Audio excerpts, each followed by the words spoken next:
من عاصم كأنما أغشيت وجوههم قطاعا من الليل مظلما أولئك أصحاب النار هم فيها خالدون ويوم نحشركم جميعا ثم نقول للذين أشركوا مكانكم أنتم وشركاؤكم فزيلنا بينهم وقال شركاؤهم ما كنتم إيانا تعبدون فكفى بالله شهيدا بيننا وبينكم إن كنا عن عباداتكم لغافلين هنالك تبلو كل نفس ما أسلفت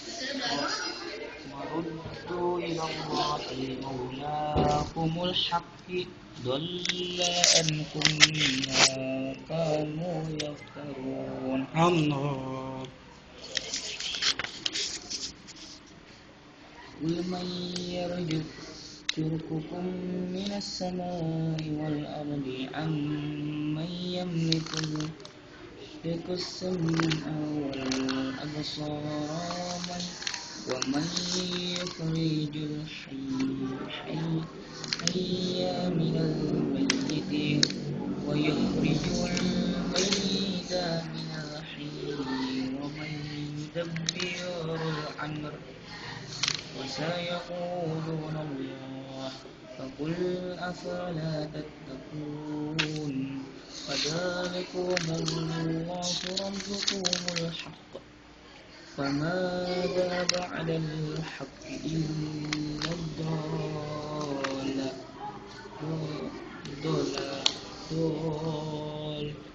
فأنى تصرفون كذلك حقت كلمات ربك على